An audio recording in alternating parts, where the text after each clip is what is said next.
Welcome to the 1 Million Years of Joy podcast. I'm Dr. Andrea Benaker, your host, and my intention is to inspire you to find more joy in your life through the stories from our guests and the science on joy and purpose.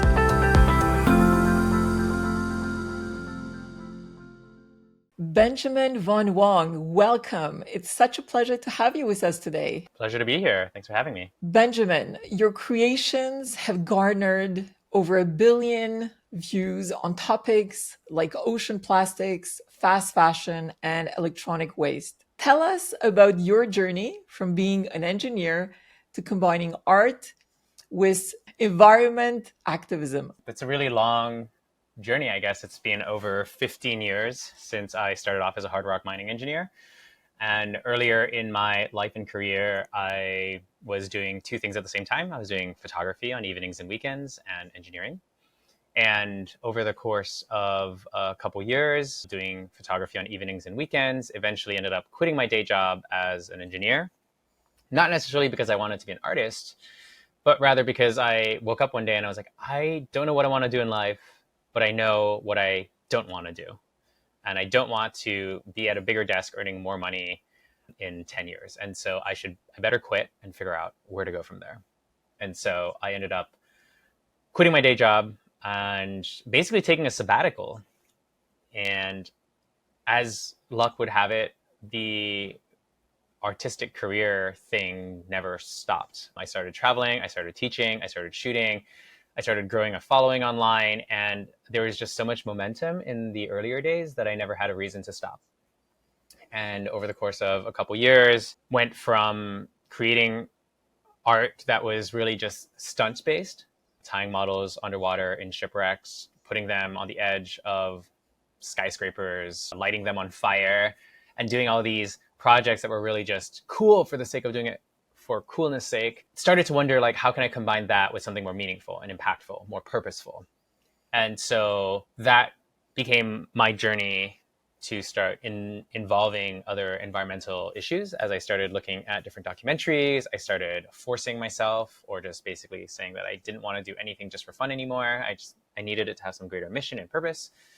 And now fast forward almost a decade, that's kind of the one thing that I do. And I'm not entirely sure what else I would do if I wasn't an artist. And I have to say that I have looked at every single one of your projects, and every time I'm in awe by the level of creativity and all the work actually that often we underestimate. As you were saying, I think in something that you have shared once on stage, that originally when you started, you were sharing photography and you were sharing your pictures, but it's only when you started sharing actually the whole process and the complexities behind the work that you were doing that led to that ultimate and final picture that really brought a fresh perspective and a greater actually even engagement on social media. And I would really love to hear a little bit more about the inspiration and the behind the scenes work that you do to come up with these brilliant pieces of art that really provoke inspiration and hopefully also fuel action. So tell me more about that. Yeah, it's interesting because there is the behind the scene video that I share with everyone, right? Taking the most exciting 5 minutes of a 6-month process and putting it into a story that people can enjoy. And then there's actually what happens, meaning like the actual 6 months of work. So these are two very different stories. And so the behind the scenes on a day-to-day process is actually not that exciting. It's probably just spent sending a bunch of emails and having a bunch of meetings and phone calls for the most part. Doing the art, creating the art, is actually a very small portion of what it takes to produce an art piece, right? You have so many partnerships and relationships that you need to nurture and build. You have to find the funders and the collaborators, and then you have to think of the marketing strategy, and you have to do press outreach. And there are just so many small little pieces of the puzzle that need to fall into place for a project to feel complete. And so what you share in the behind the scenes story is none of that. You just share something inspirational. Like, we came up with this idea and we thought, why not do this? And so we went to do this, and then the next thing happened. And so you're basically taking reality and you're compressing it in a way that is digestible and interesting. And that, for me, has been traditionally by design, because the feeling that I'm hoping to give people is a feeling that they can do this too if only they tried. Um, I think over time, as my work has gotten bigger and more ambitious, it's kind of become more obvious that sure, you're probably not going to do the same thing I do on your evenings and weekends. And so the need to make it like truly relatable has diminished. It's actually become somewhat unrealistic. I think it took me a very long time to believe that the work I did was special. I think I have, growing up, I always felt like a very ordinary person with no particularly unique skill set.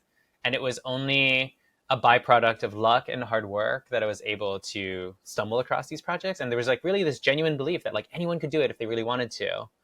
And I think of late, it isn't so much that that belief has changed. I do think that that is true, but I think that broadly speaking, most people don't want to do what I do. They don't actually want to copy me. They just want to be entertained. And so these days, I think what I try to do is I try to make the projects less about you can do this too, here's how, and more look at something that I discovered that I think is really interesting and that I think you'll find interesting too. And if you found it interesting, please share it with other people. And by using this sort of framework, I try to tackle issues that are sometimes popular and sometimes a little bit more controversial. But the intention is always the same. How can I use art to draw new people into a conversation or to help support people who already care about an issue? How can we use art as a lubricant for social change? How can art play a role in the interstitial space between different industries and different players? We're all trying to work towards a similar goal, but have different strategies. I think art acts as this unifying language that it doesn't really matter what language you speak or what culture you come from.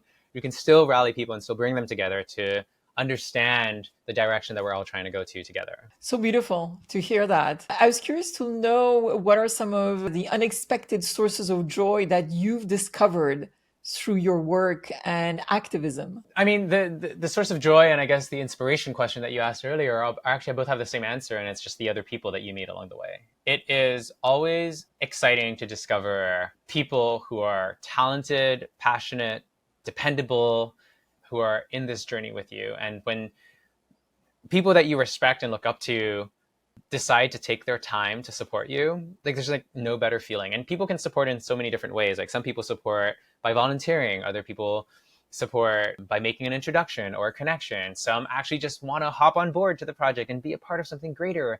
And I think that it's these constant moments of connection with other people that makes the work worthwhile, because otherwise you're just doing something on your own. But I think for artists, there's sort of a relationship that you're trying to build. There is the relationship that maybe I have with art, but really that journey is not complete until the relationship with others is bridged. And of course, you always have like what you hope is going to happen, and then what actually happens. There's always going to be a gap, and that's fine. Sometimes it turns for the better, sometimes it turns for the worse. But by and large, I think it's people. And then maybe the other piece of the people puzzle are the experiences that come along, right? So to be able to have the privilege of, I mean, my next project is hiking up to Everest Base Camp to talk about how Everest is the world's tallest landfill, and to build an art installation up there to raise awareness for the culture of single use that we have, and how this is extremely problematic. Like this is cool. I get to do something really. I get to do something that is both impactful and fun at the same time. That's great. I'm headed to Colombia in October to build an installation there to talk about biodiversity loss, because 196 countries are coming together at the UN Biodiversity Conference to talk about how they're going to protect 30% of the world by 2030. And I'm like, there is no art that people can think about when they think of biodiversity. And I think creating something that highlights the fragility could help unify folks under a single banner, regardless of their theory of change, but at least to highlight the urgency and to convert data into emotion.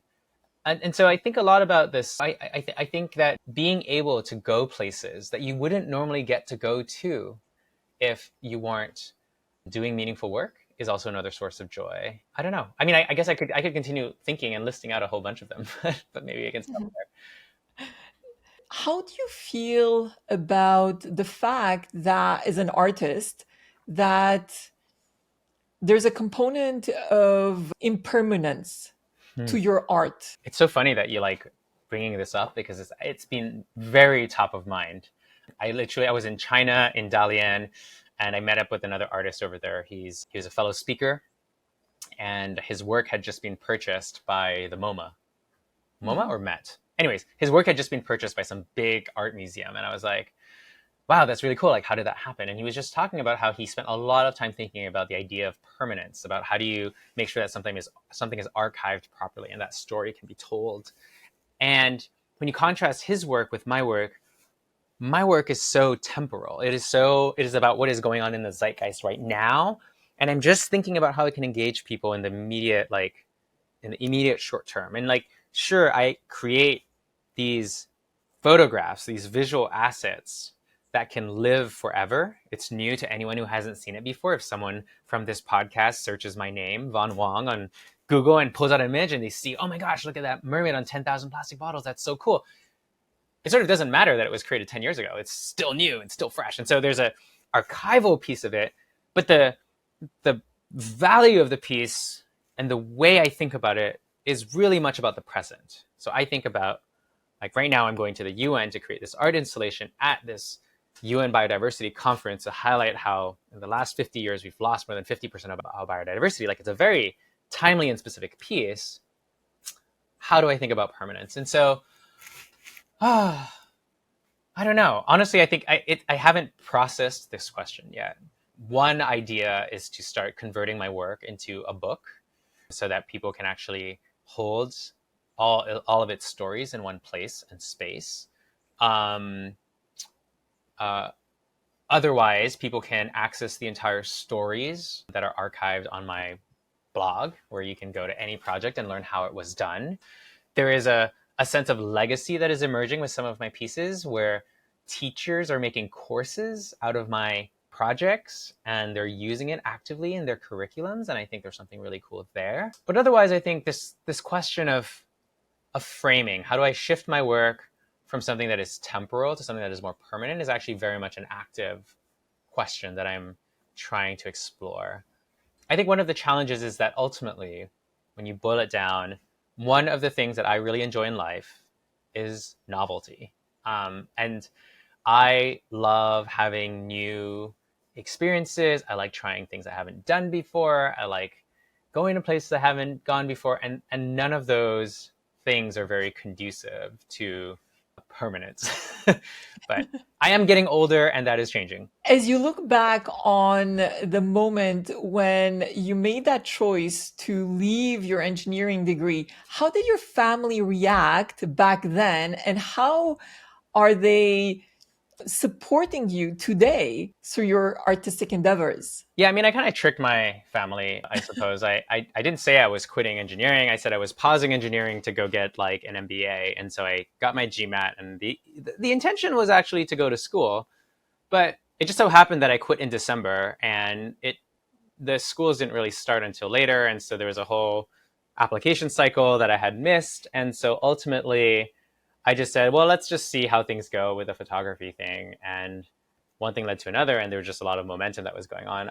I mean, I think my parents broadly believe that, they just want what every parent wants for their kids, to be safe and secure. And I think when they look at my life that is quite chaotic, they are worried about, like, what happens if things don't work out? What happens if no one wants my work? What happens if I'm unable to earn enough money to support a family?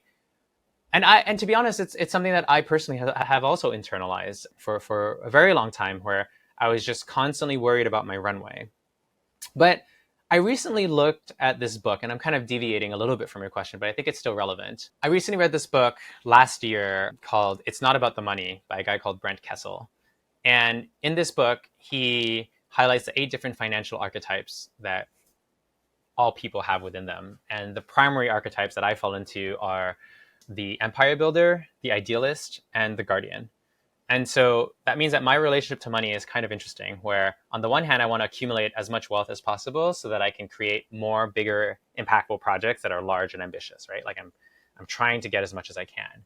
But then I'm also an idealist because I believe that, like, the world is deeply unequal, and whatever money that I already have so much more than other people who are earning, I don't know, like less than $2 a day, right? Like what gives me the right as an artist to still want more?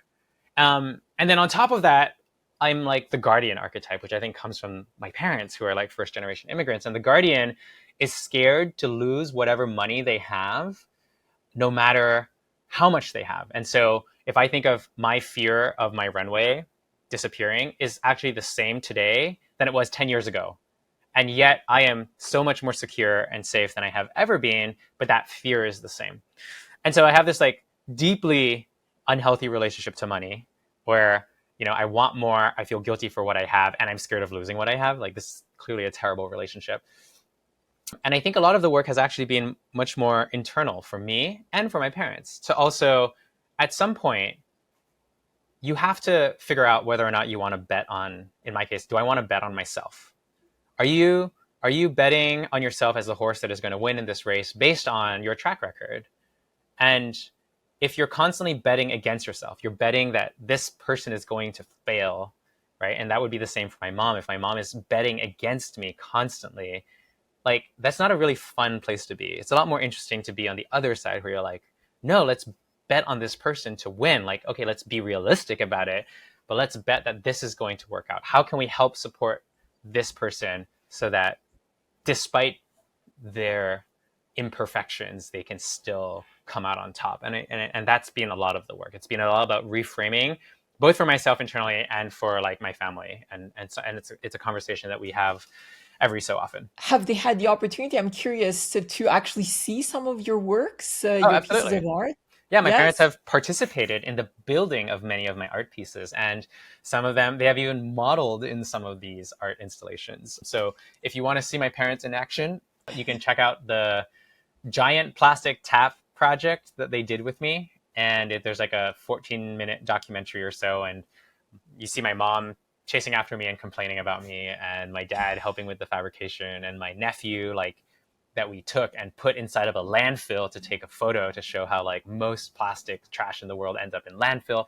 And it's pretty cool to have my parents be interested and excited about what I'm doing. Yes, it's so beautiful. And how do you actually collaborate whenever you're traveling to do projects abroad, right? So if you're doing something within the proximity of your community, it's one thing, but if you're now going in remote locations, can you share with us a little bit more about that? Yeah, so the most important thing is always to find one person that's connected to their community.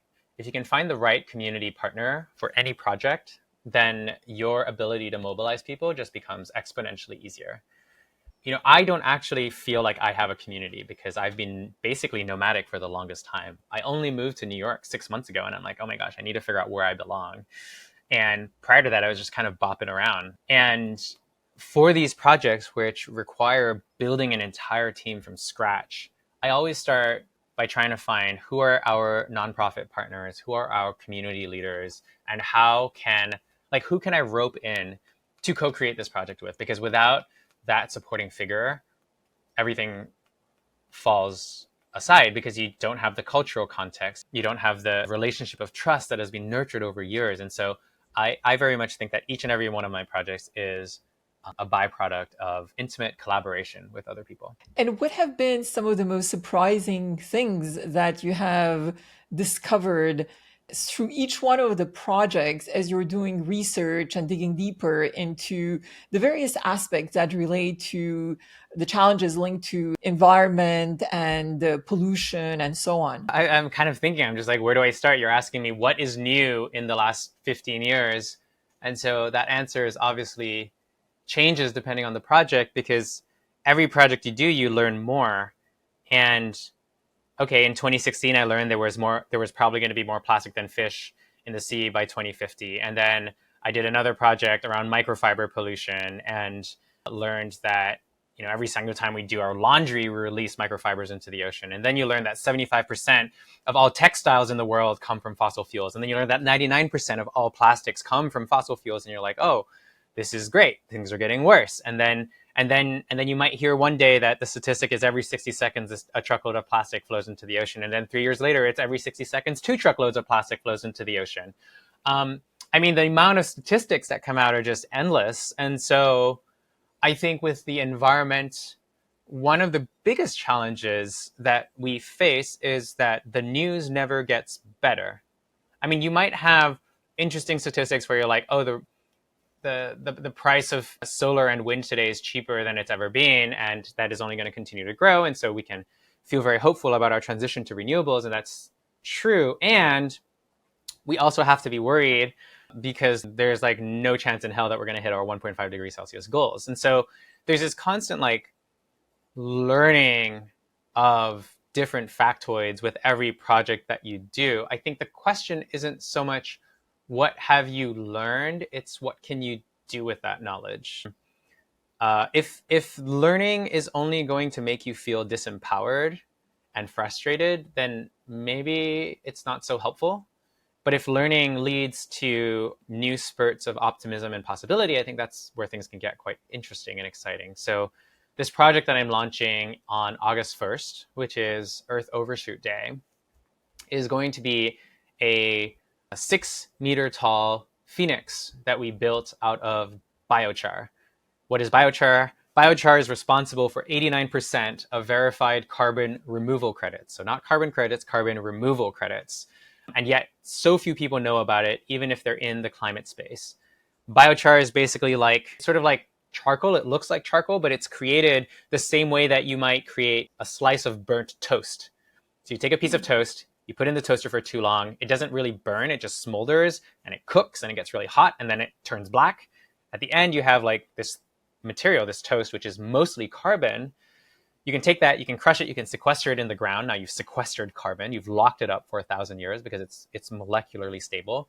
And it helps to rehabilitate the soil because carbon is very porous. And so it's really good for microorganisms. It holds water. So it's really good for rebalancing the pH.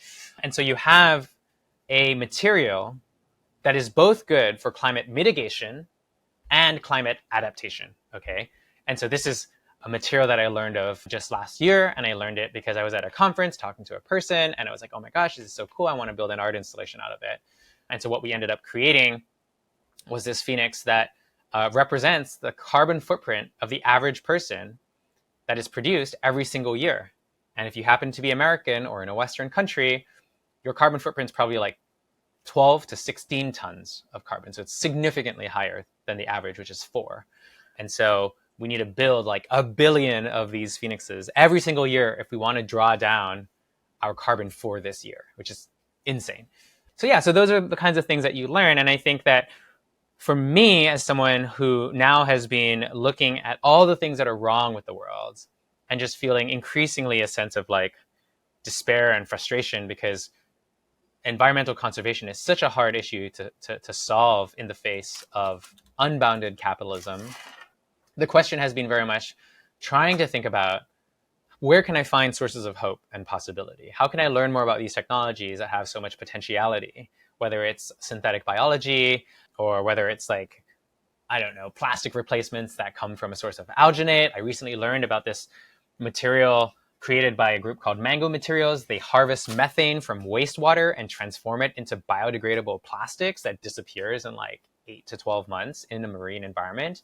Like super cool shit like that I think are just so much more interesting than like, hey, we're screwed. Oh, here's another reason why we're screwed. Oh, here's another reason why we're screwed. It gets really tiring. So, what is your hope for the future? And what actions do you believe we need to take collectively to move in the right direction, to create a brighter future for not only our existing generation, but also future generations? I mean, I think the biggest enemy that we face is apathy. It's when we like look at the world and we feel really small and we feel really confused and we're like, oh my gosh, like I don't know what to do, so I'm not going to do anything. That's what's at threat. And it's so easy today to just flip on the news or just, you know, turn like anything you watch will make you feel small and insignificant. And yet within each one of us, we hold the power to change so much, both in our individual actions and the people that we connect and communicate with. And I just think that if everybody could feel like the way they were getting the most fulfillment was contributing to making the world better for all people and the planet, and that was not a destination you achieve because no one is perfect, but one that we constantly aspire to work towards, then like the world will naturally become better. at least our perspective of the world will become better, and our relationship to the world will become better.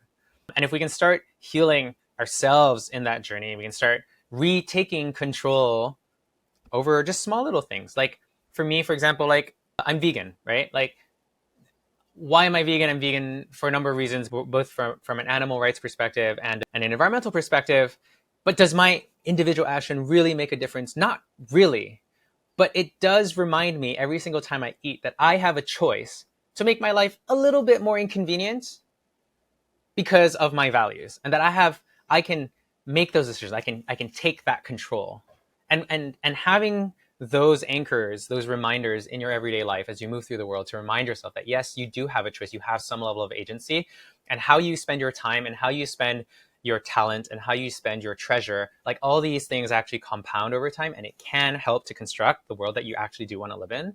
I think that's really important. And instead of shutting down and saying like, oh, this is so overwhelming, so I'm just going to go party and drink with my friends, or I'm going to go to like some festival and I'm going to escape all of this for a weekend and then come back and just slog through another week. Like, I think there's so much better of a relationship that can be nurtured if people just embrace the fact that actually most of us who are moving through this world, who are not starving and struggling, have quite a lot of agency, right? If you're earning more than, I forgot the number, I think it was something like if you're earning more than like $35,000 a year or something, you're in the top 1% of the richest people on the planet. And it doesn't sound like a lot. And of course, it's going to be contextualized to where you live. But like we, for the most part, are in that sort of upper middle class echelon relative to the rest of the world, who like some of which are like so far below the poverty line that it's even incomprehensible for them to think at this global level. And so with that, like what can we do? What could we do? How could we go about to build the world that we want to live in?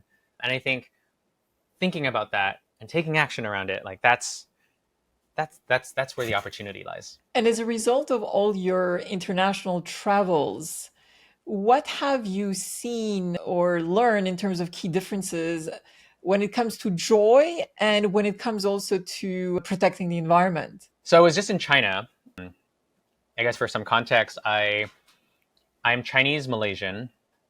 I grew up in Canada, but I did live 4 years of my childhood, from 8 to 12 years old, in Beijing, in China. I did 2 years of international school and 2 years of public Chinese school because my parents were like, this is stupid. We're in China and our kids don't speak Chinese. So they, they just dropped us in a public Chinese school so that we could pick up the language. And so I was basically indoctrinated at that point in my life, full communist program and everything, and actually loved it. Despite the language barrier, despite the cultural barriers, like I really, really enjoyed my time in China. I would say they're probably like the happiest childhood years of my life, primarily because China has a stronger sense of community rather than one of individualism. And so, I've always had this kind of like relationship to China, but at the same time, China is like a little bit of a crazy place. They live on their own internet. They have somewhat of a dictatorial regime that's going on. There's a lot of surveillance, and there's like a lot of stuff going on in China. And so I haven't actually spent much time in China. And recently, when I went there to speak at the World Economic Forum's Dalian Summer Summit, I was able to have a conversation with some of the youth there because I actually extended my trip and I just hung out with a couple of volunteers for a little while. And it was so striking to me how much more hopeful and happy they are about the future, which is really weird because one would assume that in a regime where your freedom of speech is curtailed and that your information is limited and that the government is controlling all of these things, that you would feel a deeper sense of paralysis and discomfort. Similarly, I was in Nairobi in Kenya doing a project there, working in the slums of Kibera, which is the largest slum in Africa, talking to people there. And it was basically a similar conversation because the world that they live in is in such a challenging situation. They can only look to the future with like a sense of hope and possibility because things can't really get any worse, right? And I think it's only really in our Western context where youth seems to be really unhappy and really fearful. And so I think there's a couple grains here that are kind of interesting. One is I kind of wonder like, what is the price of like truth and information? Like Is it most important to have a clear sense of truth, or is it more effective to have a common lie that we can all believe in? Right? So, for example, a clear sense of truth in this moment would be that no matter what actions we take, we're not going to hit our 1.5 degrees Celsius targets and goals. And so we've raised an entire generation to fail, like 100% chance of failure. And so you'll have all these young climate activists that are out there trying really hard to change systems and da da da da da, and it's just not going to work. It's not going to work because of the way our industrial system works, our political system works, and just the way science works, the amount of time it takes to draw down carbon. So that's one truth. But like, would it be more helpful for people to actually just believe that, like, what if they were all told that we were going to fail right away, and that the right question to be asking isn't how do we keep ourselves from hitting 1.5 degrees Celsius, but rather how do we soften the fall for everyone over the next 100 years or the next 150 years? It's a very different story. It's a very different way of planning your life. But would that be more helpful? Like, what would a more helpful story be for us to get us from where we are today to where we need to get to? So I think that there is a certain amount of our, and I feel like I'm hopping around a little bit here, but there is a certain amount of this question around joy. What is this quote that someone told me once? It's something along the lines of like, most people who are underprivileged, pessimism is a privilege. For the rest of the world, they can't afford to be pessimistic. Because if your world is already falling apart and you're struggling to put food on the table, like, you have to be optimistic about the future. Otherwise, you're not going to make it.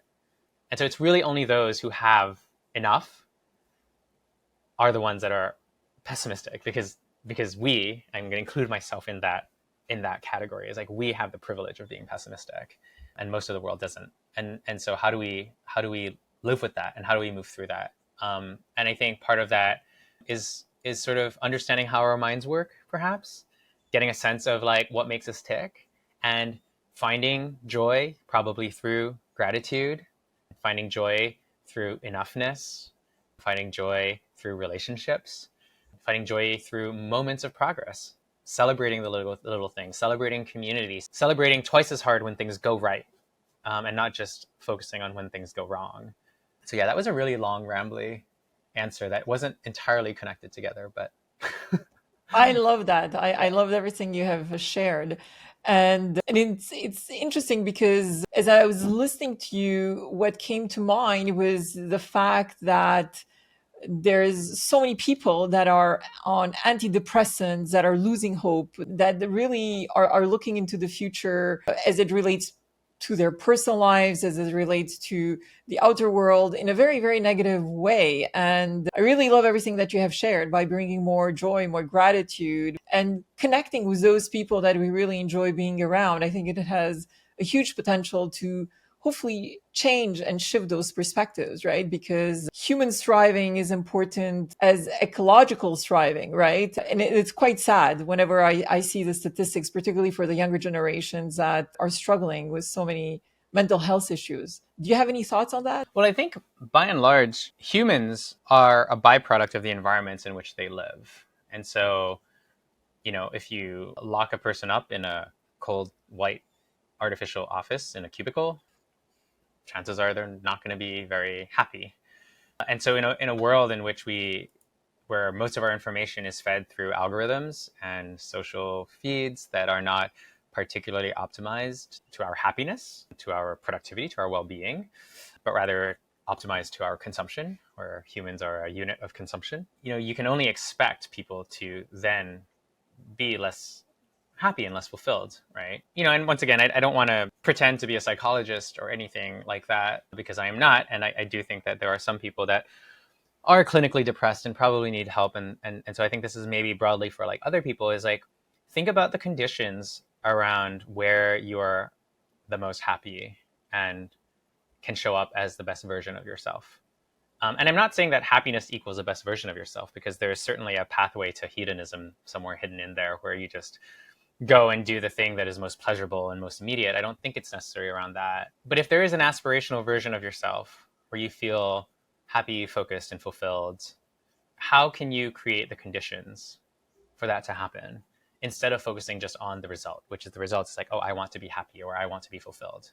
But like, when are you happy? what does life look like? What does your day look like? Who are the people that you're surrounded with? What does your environment look like? And how can you try to create that environment or ecosystem to nurture yourself and others around you? And hopefully you can do that in a way where, of course we're going to show up in the world and consume a bunch of resources. I think that's just kind of inevitable.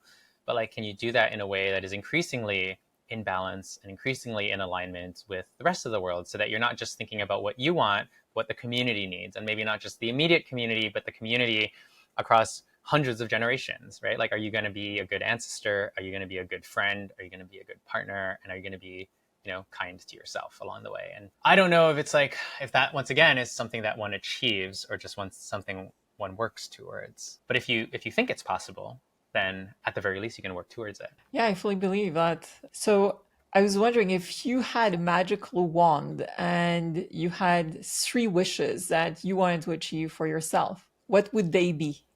For myself, Yes. And for the world. I wish it was easy to make the right decision. I think it's like really hard to be a modern human, because like anything you buy or anything you want has like an endless supply chain of consequences, of child labor or extractive resources or something along the lines. Like, I dream of a day where making the right decision is the easiest decision that you can make. I actually wish that the world and myself could have a deep sense of understanding of what is enough. I think that in Western culture, we constantly strive for more. Like, you can be anything that you want. You can be as rich as you want. You can be as fulfilled as you want. You can have as the most beautiful partner, the most beautiful friendships. Like, you just need to work at it. You need to put more time into it. You need to take a master class, and then you can be more spiritual and this and that and the other. And it just like, it never stops. And I think that like being able to truly lean in and understand what does enoughness look like, and to have that within reach, I think is something that I think would naturally resolve many of the problems in the world. And I would say, I think the final thing, which is more for the world and I think less for me, is I wish that it was impossible to accumulate. I wish that it wasn't easier to earn money because you had money.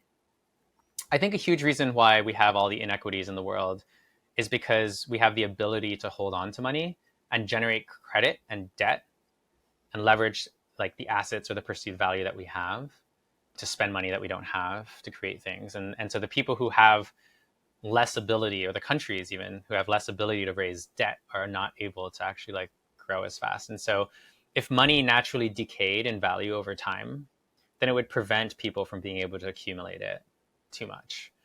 And if money was constantly being circulated in the world, if there was a constant flow of money and no one's holding on to too much of it because it would be rendered useless after a certain period of time, then I think we would have a much more equal and equitable world, and one I think that might be a little bit more balanced with the natural systems that we were in, or at least we wouldn't be barreling so quickly towards death and destruction if you tempered the greed down. I think capitalism does have quite a lot of benefits, but this sort of unbounded capitalism that's currently driving us is probably needs to be hospiced.